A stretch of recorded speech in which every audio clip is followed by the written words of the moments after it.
नमस्कार साथियों, सर्वा क्लासेज में आप सभी का हार्दिक स्वागत है। सभी साथी सर्वा क्लासेज यूट्यूब चैनल जो है उसको सब्सक्राइब कर लेंगे और साथ साथ में बेल आइकन दबा लेंगे। जैसे ही क्लास अपनी आएगी तो आपके पास में उसका नोटिफिकेशन अवश्य आ जाएगा। सर्वा क्लासेज एप्लीकेशन भी अपना है, संपूर्ण कक्षा 12 के विद्यार्थियों के लिए सिलेबस उसमें डाला हुआ है, पीडीएफ नोट्स है, जो प्रैक्टिकल फाइल है वो कैसे बनाए, मॉडल प्रश्न पत्र है, किस प्रकार से परीक्षा होगी, कैसे उत्तर देना है, बहुत कुछ जानकारियां उसमें दे रखी है। तो सभी साथी एप्लीकेशन जो है उसको भी इंस्टॉल कर लें और मोबाइल नंबर के साथ लॉगिन हो जाएं। आज की क्लास अपन देखेंगे भारत लोक और अर्थव्यवस्था और उसके अंदर पर्यावरणीय चुनौतियां। ये चैप्टर अपन ने शुरू कर रखा है, उसका पार्ट 2 देखने वाले। पार्ट 2 देखेंगे अपन। पार्ट फर्स्ट पहले डाल दिया गया है, पार्ट 2 की चर्चा करेंगे। इन्हीं शब्दों के साथ में क्लास को शुभारंभ करते हैं। असफलता एक चुनौती है, स्वीकार करो। असफलता एक चुनौती है, स्वीकार करो। क्या कमी रह गई देखो और सुधार करो। असफलता एक चुनौती है, स्वीकार करो। क्या कमी रह गई देखो और सुधार करो। जब तक न सफल हो नींद चैन को त्यागो तुम। जब तक न सफल हो नींद चैन को त्यागो तुम। संघर्ष का मैदान छोड़ मत भागो तुम। संघर्ष का मैदान छोड़ मत भागो तुम। कुछ किए बिना ही जय जयकार नहीं होती। कुछ किए बिना ही जय जयकार नहीं होती।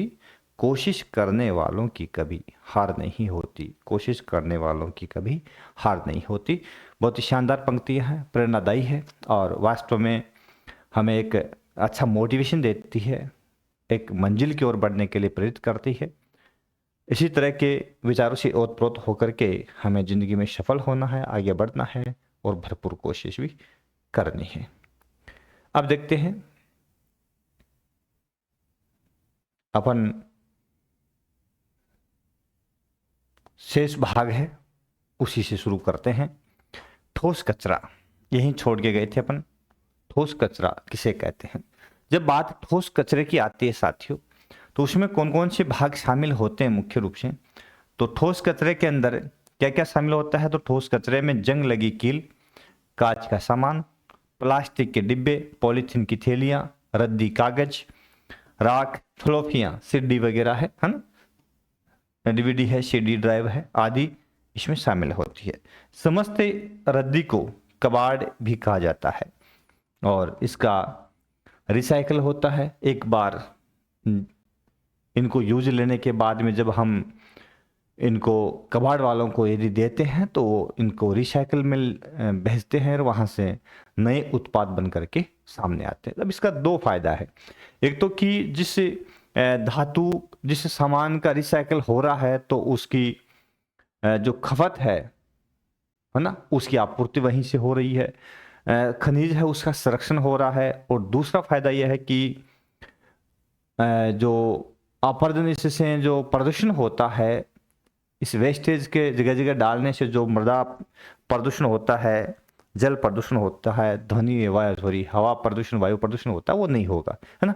तो कई प्रकार से अपन कह सकते हैं इसके दोनों और बेनिफिट है। आम के आम घुटलियों के दाम कह सकते हैं, ठीक है। उसके बाद में है दोराला का संबंध किसी से है। दोराला एक गांव है जिसने भूजल संरक्षण के लिए कार्य किया। तो दोराला का संबंध किसी से है? तो दोराला उत्तर प्रदेश के मेरठ जिले का एक गांव है। क्या, क्यों प्रसिद्ध है ये इसलिए प्रसिद्ध है कि यहाँ के लोगों ने एक एनजीओ बनाया, नॉन गवर्नमेंट ऑर्गेनाइजेशन बनाया और एनजीओ के माध्यम से वहाँ का जो पारिस्थितिक तंत्र है, इकोलॉजिकल जो सिस्टम है, उसको दुरुस्त किया। इसके अलावा जलाभाव था, प्रदूषण, जल प्रदूषण की बड़ी समस्या थी, उस जल प्रदूषण की समस्या को दूर किया। पुनर्भरण कूप बनाए और वर्षा जल का संग्रहण किया और वर्षा जल का संग्रहण करके उसका संरक्षण किया, ठीक है। इसके साथ साथ में यहाँ के लोगों ने वर्षा जल संग्रहण की अपनाया। भूमिगत जल जो है वो भारी धातु से प्रभावित था, जैसे आर्सेनिक था, जगह जगह संख्या के रूप में जल एकत्रित हो रखा था, संख्या जगह जगह बनी हुई थी। तो उन सब से उस जल को है मुक्ति दिलाई और एक शुद्ध जल के रूप में मनुष्य के उपयोग के लिए तैयार किया। 1000 पेड़ पौधे आसपास में, गांव के आसपास में, गांव की परिधि में लगाए। इस प्रकार से वृक्षारोपण में भी उनका सहयोग रहा।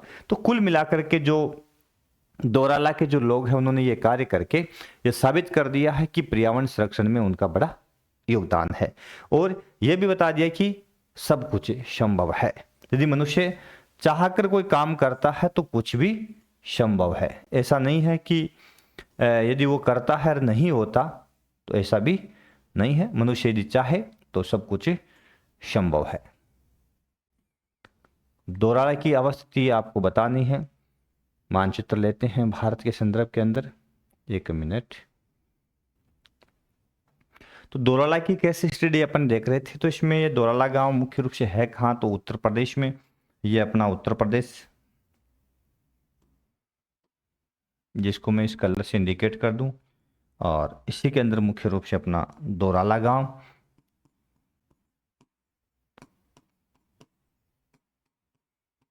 ठीक है, दोराला मेरठ, और ये जगह का नाम आपको पता ही है, यूपी, उत्तर प्रदेश के अंदर। मानचित्र में यदि पूछ ले तो इस प्रकार से अपन इंडिकेट करके बता सकते हैं कि यह जगह है कहाँ भारत के मानचित्र के अंदर। आसानी से इसको अपन इंडिकेट करके यदि बता देंगे तो थोड़ा सा क्या है, प्रश्न जो है वो समझाने में काफ़ी इजी होगा, और एग्जामिनर आपकी यदि आंसर शीट चेक भी करता है तो बिल्कुल प्रभावित भी होगा। अगला प्रश्न देखिए, भारत के किन शहरों में कचरे के अधिकांश भाग का निपटान कर दिया जाता है ताकि उसको खुले में नहीं डाला जाता, उसी से पर्यावरण प्रदूषण नहीं होता। वहाँ का जो शहरी तंत्र है वो काफ़ी अधिक उस कचरे का है निपटान करके है पर्यावरण प्रदूषण में जो नुकसान होता है उसको काफ़ी हद तक कम कर रहा है। तो वैसे कौन कौन से शहर, एक तो मुंबई है, दूसरा कोलकाता है, तीसरा चेन्नई है, और चौथा बेंगलुरु है। तो मुंबई, कोलकाता, चेन्नई, बेंगलुरु, तो ये 4 ऐसे शहर है जहां पर जो भी कचरा शहर का होता है उसके 90% कचरे का निपटान कर दिया जाता है, यानी उसको निश्चित कर दिया जाता है, खुले में नहीं डाला जाता। ठीक है, अगला प्रश्न, विश्व की कितनी आबादी नगरों में निवास करती है? तो विश्व की आबादी है लगभग 47% आबादी है वो नगरों में निवास कर रही है। ये आंकड़ा अपने पास में 2016 का है ना, 16-17 का आंकड़ा है। उसके अनुसार 47%, 47% जो है विश्व की कुल आबादी है वो नगरों में निवास करती है। एक बार पुनः 4 शहर जो अपने पास में मानचित्र में देख लें, कोलकाता, मुंबई, चेन्नई, और एक कौन सा आया है, बेंगलुरु। तो पश्चिम बंगाल में चलेंगे तो यहाँ पे मुख्य रूप से ये कोलकाता आ जाएगा। मानचित्र में यदि दिखाना है तो हम दिखा सकते हैं। तमिलनाडु में चलेंगे, यहाँ पे आपके सामने आ जाएगा शहर चेन्नई। कर्नाटक में चलेंगे, यहाँ पे आपके पास में शहर आएगा बेंगलुरु। और महाराष्ट्र में चलेंगे, यहाँ पे आपके पास शहर आ जाएगा मुंबई। तो ये 4 शहर जो है इसकी इंडिकेशन आपको पता होनी चाहिए, अवस्थिति कहाँ पे है, तो उसको अपन शो कर सकते हैं, दिखा सकते हैं, ताकि मानचित्र में इस तरह का प्रश्न यदि पूछ ले जाए तो अपन सोल्व कर पाए। उसके बाद में अगला प्रश्न है, क्या है? अगला प्रश्न है कि वर्ष 2050 ईस्वी तक विश्व में की कितनी आबादी नगरों में निवास करेगी एक अनुमान के अनुसार? एक अनुमान के अनुसार 2050 तक विश्व की कितनी आबादी नगरों में रहेगी? तो 2/3, 2/3, यानी 66.66% जनसंख्या कहाँ रहेगी? नगरों में रहेगी 2050 तक एक अनुमान के अनुसार। अगला प्रश्न है कि भारत में एक अनुमान के अनुसार 1961 ईस्वी के बाद शहरी जनसंख्या में कितनी वृद्धि हुई है? 1961 के बाद में, क्योंकि प्रारंभिक समय में अधिकतर जनसंख्या गांव में ही निवास करती थी। तो 1961 के बाद में जनसंख्या है उसका शहरीकरण बहुत अधिक हुआ है, शहरों की ओर लोग आकर्षित हुए हैं। उसके पीछे कारण है शहर में रोजगार का मिलना, कल कारखानों का लगना, शहर के अंदर शिक्षा की सुविधाएं होना, अन्य आधारभूत सुविधाओं का मिलना, स्वास्थ्य सुविधाओं का मिलना, उच्च शिक्षण संस्थाओं का होना आदि ऐसी सुविधाएं थी जिन्होंने ग्रामीण क्षेत्र की जनसंख्या है उसको अपनी ओर आकर्षित किया और लोगों का रुझान शहरों की ओर गया। तो 1961 के बाद में भारत की 60% आबादी, यानी शहरों की जनसंख्या में कितनी वृद्धि हुई है, 60% वृद्धि हुई है ना, 1961 के बाद में। तो काफी ज्यादा कह सकते हैं इसको। हालांकि कोविड के बाद में ये रुझान थोड़ा सा चेंज हुआ है। एशिया की विशालतम गंदी बस्ती कौन सी है? स्लम धारावी, मुंबई के अंदर है। मुंबई महाराष्ट्र के अंदर धारावी बस्ती है जो एशिया की सबसे स्लम एरियाज गंदी बस्तियों में से एक है। हालांकि ये काफी बड़ी बस्ती है, एशिया की सबसे बड़ी बस्ती है और धारावी। और यहाँ लोग मुख्य रूप से अपने खुद के कार्यों में संलग्न है। खुद के कार्यों में संलग्न होने का मतलब क्या करते हैं, यहाँ के लोग क्या करते हैं, अपने हाथ का काम करते हैं। यहां है धारावी महाराष्ट्र के अंदर। तो पूछ ले धारावी का मानचित्र तो आप इस प्रकार से यहां दर्शाओगे। मुंबई के अंदर ही है मुख्य रूप से। और ये स्टेट कौन सा है? महाराष्ट्र। ठीक है, तो महाराष्ट्र के अंदर मुख्य रूप से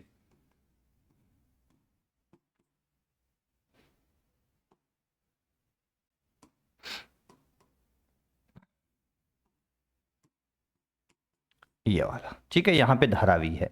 और राज्य कौन सा है? महाराष्ट्र। ठीक है, तो आप मानचित्र में आसानी से इसको अपन दर्शा सकते हैं धारावी बस्ती के बारे में। उसके बाद में है एक रोड है, 90 फुट रोड कहा जाता है। हालांकि ये एक प्रकार से कहें तो 90 फुट अतिशयोक्ति ही है। 90 फुट रोड किसे कहते हैं? तो धारावी बस्ती की एक मुख्य सड़क है जो मुख्य रूप से 90 फुट के नाम से प्रसिद्ध है, लेकिन 90 फीट है नहीं वो, है ना। मुख्य रूप से इसकी जो लंबाई वर्तमान में आधी से भी कम है ना, आधी से भी कम लंबाई रह गई है, काफी संकड़ी हो चुकी है। ठीक है ना, इस प्रकार से 90 फुट है नहीं, लेकिन ये एक ही सड़क जो मुख्य धारावी बस्ती से होकर गुजरती है, तो इसको 90 फुट रोड के नाम से पुकारा जाता है। अगला प्रश्न है कि धारावी का पर्यावरण किस प्रकार का? देखो ये एक स्लम एरिया है, एशिया की सबसे बड़ी गंदी बस्ती है। यहाँ मजदूर लोग जाकर के जो मुंबई में, क्योंकि आर्थिक राजधानी मुंबई बना था, प्रारंभिक तौर पे सबसे अधिक कल कारखानों की अवस्थापना मुंबई में हुई थी, तो लोग रोजगार के लिए वहां पे गए। वहां का जो अधिक खर्चा है, अधिक जो महंगा रहन सहन है, उसको वो फॉलो नहीं कर पाए और उन्होंने क्या किया, स्लम एरियाज में अपनी बस्तियां बना ली। जो नाला था, शहर की गंदगी होती थी, वहाँ पे कच्चे मकान बना करके वहाँ रहने लगे। धीरे धीरे वहाँ पे मजदूरों की तादाद बढ़ती चली गई और वो एरिया बहुत बड़ा एक समुदाय वहाँ निवास करने लगा, एक निवास क्षेत्र बन गया काफ़ी बड़ा। तो ये धारावी जो बस्ती, उसका पर्यावरण कैसा रहेगा? आपको पता है, जब मजदूर वहाँ रह रहे हैं, है ना, और शहर की गंदगी जहां डाली जा रही थी वहां उन्होंने रहना शुरू किया है, तो किस तरह का इसका यहाँ का पर्यावरण होगा? तो यहाँ पर तंग और संकड़ी गलियां हैं, वृक्ष रहित क्षेत्र है, असंग्रहित कचरा यहाँ पे पड़ा रहता है, जगह जगह गंदा पानी है, हर और सूर्य की धूप खिली रहती है। अब खिली नहीं कह सकते, तेज धूप से लोग परेशान है। और अमानवीय प्राणी जैसे कौवे और चूहे बहुत अधिक मात्रा में देखने को मिलते हैं। इस प्रकार से ये सब के सब वातावरण को दूषित करने वाले कारक है। तो इस प्रकार धारावी बस्ती जो है, यहाँ का जीवन काफी कठिन है। ठीक है, उसके बाद में आता है धारावी का मुख्य आर्थिक क्रियाकलाप क्या है। धारावी में जो लोग रह रहे हैं उनका मुख्य आर्थिक क्रिया क्या है? तो मुख्य आर्थिक क्रिया की जब बात आती है, वो करते क्या है लोग? तो अपने खुद का हाथ का कार्य करते हैं। धारावी के लोग मृतिका, है ना, चीनी मिट्टी सिरेमिक्स के बर्तन, है ना, मृतिका शिल्प यानी मिट्टी के बर्तन बनाते हैं, है ना।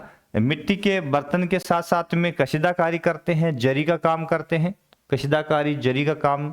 ठीक है, परिष्कृत चमड़े का काम भी करते हैं। जैसे परिष्कृत शुद्ध चमड़े को शुद्ध करने के बाद में उससे कई प्रकार के जैसे खिलौने बनते होंगे, दैनिक यूज की वस्तुएं, जैसे अपने फर्श बनता होगा, है ना, तो इसके अलावा बेल्ट बनता होगा और अन्य भी सामान बनते होंगे, वो बनाते होंगे। उच्च फैशन वस्त्र बनाते हैं, धातु का काम भी करते हैं, उत्कृष्ट आभूषण भी बनाते हैं, क्योंकि हस्तशिल्प में आता है लकड़ी की पच्चीकारी और फर्नीचर का कार्य भी करते हैं। तो ये प्रमुख आर्थिक क्रियाएं किसकी है?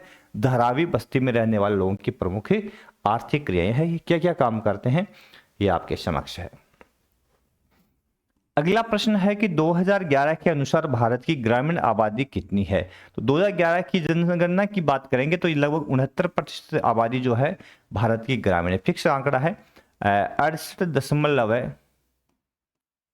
68.84% आबादी भारत की 2011 के अनुसार ग्रामीण है और 31.16% आबादी शहरी है 2011 के अनुसार। ये एग्जैक्ट आंकड़ा 2011 की जनगणना के अकॉर्डिंग भारत का ग्रामीण और नगरीय अनुपात है। फिर है भारत में गांवों को महात्मा गांधी ने माना था। तो भारतीय गांवों को महात्मा गांधी ने क्या माना था? आदर्श गणतंत्र। तो यहां ब्रैकेट खाली जगह में अपन क्या भरेंगे? आदर्श गणतंत्र माना था, आदर्श गणतंत्र के रूप में स्वीकार किया था। ठीक है ना। उसके बाद में अगला है गांव नगरीय क्रोड के रचना करते हैं। तो पृष्ठ प्रदेश की, गांव क्या करते हैं? नगरीय जो क्रोड है उसके पृष्ठ प्रदेश की रचना करते हैं। तो यहां अपन क्या पढ़ देंगे? पृष्ठ प्रदेश, है ना। पृष्ठ प्रदेश की रचना करते हैं गांव नगरीय क्रोड की। ठीक है। अगला देखिए, अगला प्रश्न है कि नगरीय केंद्र ग्रामीण क्षेत्र के विपरीत इकाइयां हैं। तो नगरीय क्षेत्र क्या है? अभेदीकृत और एकरूप इकाइयां हैं, क्योंकि नगर में सभी जो आवास है पास पास होते हैं, संकुलित लोग रहते हैं, संकुलित बस्तियों में रहते हैं। तो ये एक प्रकार से कहें अभेदीकृत, खुले आवास नहीं है, उनको अलग अलग विभेदित रूप में अपन बांट नहीं सकते और सभी एक रूप है। ठीक है। अगला प्रश्न है कि स्वच्छ भारत मिशन का क्या उद्देश्य है? तो भारत सरकार ने एक मिशन चलाया स्वच्छ भारत मिशन, जिसका गांधी जी का चश्मा है उसका एक प्रकार से प्रतीक रखा था। ठीक है। तो उसका उद्देश्य क्या था? तो स्वच्छ भारत मिशन का उद्देश्य था भारत सरकार का शहरी गंदी बस्तियों में जीवन की गुणवत्ता में सुधार लाना। सबसे महत्वपूर्ण उद्देश्य क्या है? शहरों के अंदर जो गंदी स्लम एरियाज में रहने वाले जो लोग हैं उनके जीवन में सुधार लाना, उनके लिए आवास की सुविधा करवाना, उनके लिए पुनर्वास की सुविधा करवाना और वो उनके बच्चों के लिए शिक्षा की व्यवस्था करवाना और उनका जो क्षेत्र है उसमें साफ सफाई उसकी व्यवस्था करना। ये इसका महत्वपूर्ण लक्ष्य था। अगला प्रश्न है कि गंदी बस्तियों की अधिकांश जनसंख्या नगरीय अर्थव्यवस्था के में कम वेतन और अधिक कार्य करते हैं। तो असंगठित, यहां क्या लिख देंगे अपन? असंगठित। तो असंगठित क्षेत्र में काम करते हैं और अधिक जोखिम पूर्ण काम करते हैं। कैसा करते हैं? जोखिम भरा। ठीक है ना। असंगठित और जोखिम भरा कार्य करते हैं। ठीक है।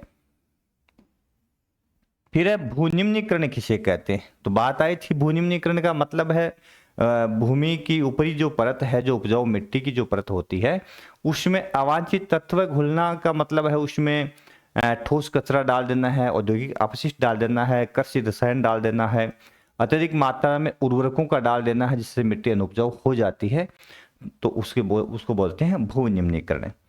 तो भूमि की गुणवत्ता में कमी यथा मृदा अपरदन, लवणता, जलाक्रांतता और उसमें क्षारीयता आदि होने से मिट्टी के उपजाऊपन यदि घट जाता है तो उसको भूनिम्नीकरण कहा जाता है। तो मिट्टी के अंदर अपरदन समस्या है, जलाक्रांतता यानी अत्यधिक सिंचाई करने से मिट्टी जो है उसके ऊपरी भाग में जल है वो भर जाता है, तो ये भी एक बड़ी समस्या है। साथ साथ में क्षारीयता और मिट्टी का अम्लीयता हो जाना। तो लवणीय मिट्टी जब बन जाती है तो वो भी कृषि उत्पादकता के लिए हानिकारक है और इससे उत्पादकता गिर जाती है। तो ये मानव मात्र के लिए बड़ा नुकसान है। अगला प्रश्न आता है साथियों, भारतीय दूर संवेदन तकनीकी सर्वे के आधार पर भारतीय निम्न भूमियों के प्रकार कौन से हैं? तो सुदूर संवेदन तकनीकी जो है उसके आधार पर भारत की निम्न भूमियां हैं।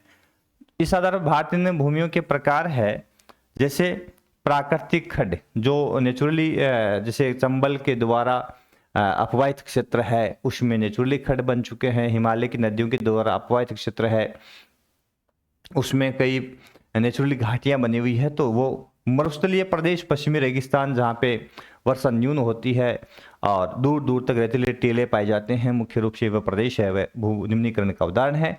तटीय भाग की रेतीली भूमि, तट के पास में रेतीले भूमि के लंबे लंबे मैदान पाए जाते हैं जहाँ के मिट्टी जो है उसकी परत नहीं होती, बारीक मिट्टी नहीं होती, इस कारण से कृषि कार्य संभव नहीं होता। बंजर चट्टानी क्षेत्र, ऐसे क्षेत्र जिसको हमादा कहा जाता है, बंजर चट्टानी क्षेत्र जो होता है मुख्य रूप से वहां पर मिट्टी की परत नहीं होती, तो वो भी एक प्रकार से कहें तो भूनिम्नीकरण का उदाहरण है। और तेज ढाल वाली भूमि और हिमानी क्षेत्र, वो क्षेत्र जो बर्फ से ढके रहते हैं, तो ये सभी प्रकार के इस प्रकार के है भूनिम्नीकरण के उदाहरण है या प्रकार है। यह प्राकृतिक कारकों द्वारा निम्नीकृत हुई है। ये सब किसके द्वारा निम्नीकृत है? प्राकृतिक कारकों के द्वारा। उसके बाद में अगला प्रश्न है कि मानवजनित कार्यों से निम्नीकृत भूमि कौन सी? अब वो तो प्राकृतिक कारक से भूमि निम्नीकृत हुई थी, अब मनुष्य के कारण या मनुष्य के क्रियाकलापों से भूमि निम्नीकृत हो रही है, उसके उदाहरण कौन कौन से है? तो उसके उदाहरण मुख्य है स्थानांतरित कृषि जनित क्षेत्र। अब जो आदिम जनजातियां हैं जो जंगलों में यायावर घुमक्कर जीवन यापन करती है, वो लोग क्या करते हैं कि जंगल के अंदर खेत काटते हैं और यानी खेत तैयार करते हैं, झाड़ जो घास फूस काट करके खेत तैयार करते हैं, उसको जला करके उसकी राख वहीं डाल देते हैं और 3 से 5 वर्ष तक उस खेत में खेती करते हैं और मुख्य रूप से खाद्यान्न बोते हैं। क्या बोते हैं? खाद्यान्न। ठीक है, खाद्यान्न बोते हैं और जब ये खेत है इसमें उपजाऊपन घट जाता है बार बार एक की फसल बोने से, तो ये इस जगह को छोड़ देते हैं और नए क्षेत्र में नया खेत तैयार करते हैं। ठीक है, तो इस प्रकार की जो कृषि है उसको स्थानांतरित कृषि कहा जाता है। इससे भूमि निम्नीकरण हो रहा है। ठीक है ना, वनस्पतियां काटी जा रही, जलाई जा रही है ना, मिट्टी का उपजाऊपन घट रहा है, तो इसको बोलते हैं स्थानांतरित कृषि।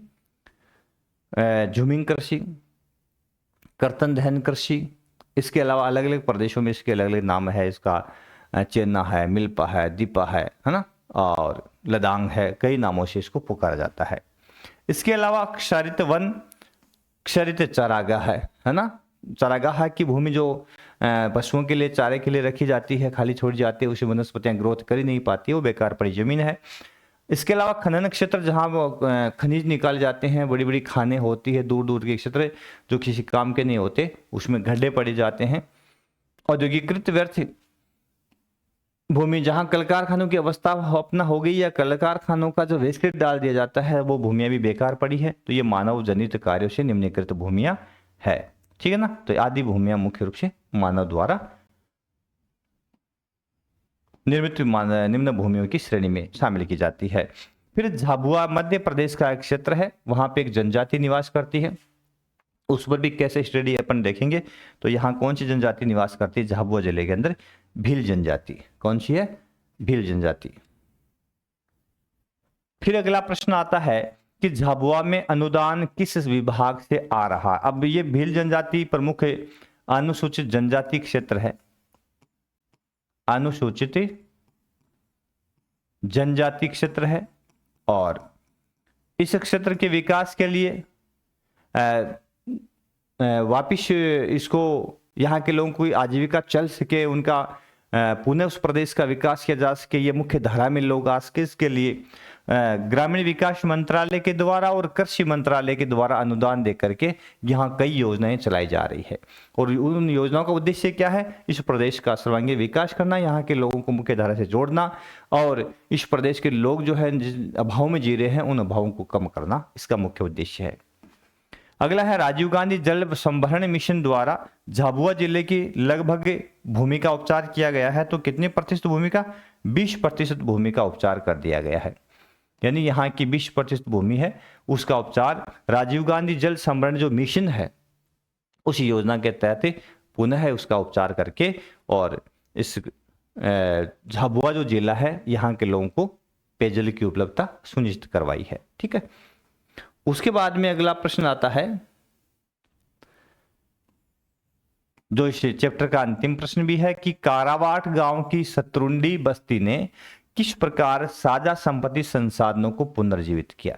अब ये साझा संपत्ति संसाधन पहले भी आया हुआ प्रश्न है, तो ये कौन से संसाधन होते हैं? तो ऐसे संसाधन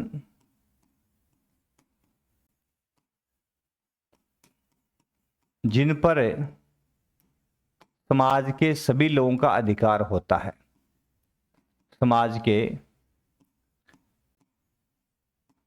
सभी लोगों का अधिकार होता है। ऐसे संसाधन साझा संपत्ति संसाधन कहलाते हैं।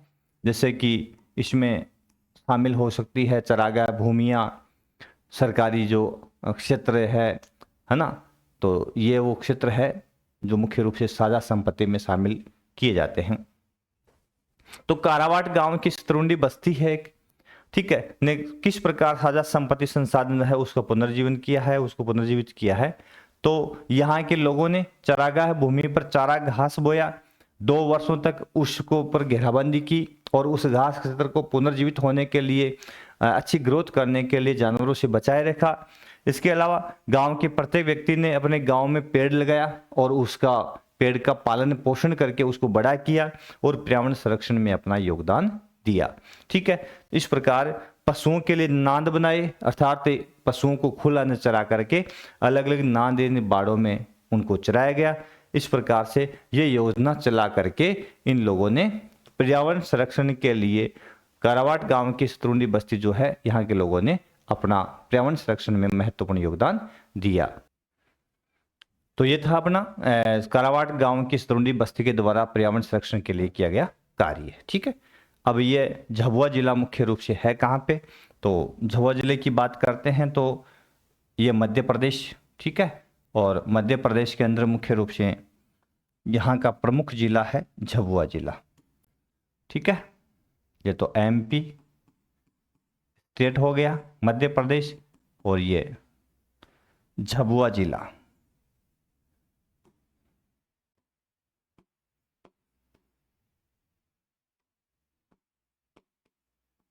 मध्य प्रदेश में है।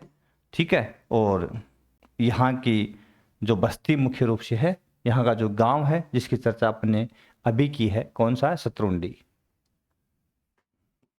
तो पूछ ले शतरुंडी कहाँ पे है, तो यहीं पे है। ठीक है ना, ये गांव झाबुआ जिले के अंदर। तो आराम से आप मानचित्र में इंडिकेट कर देते हैं तो इजीली ये काफ़ी हद तक आपका उत्तर है बिल्कुल सही हो जाता है और नंबर आपके अच्छे आने के बहुत महत्वपूर्ण चांस हो जाते हैं। तो इसी के साथ आपका ये चैप्टर भी आज का क्लियर हो जाता है। कौन सा,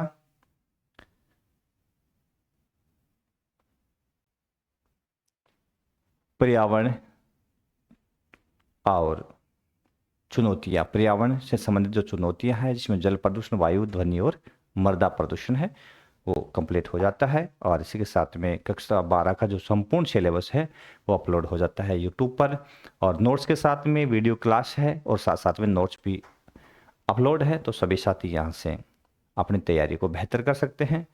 समापन करते हैं आज की इस क्लास को इन्हीं शब्दों के साथ में कि डुबकियां सिंधु में गोताखार लगाता है। डुबकियां सिंधु में गोताखोर लगाता है, जाकर खाली हाथ लौट कर आता है।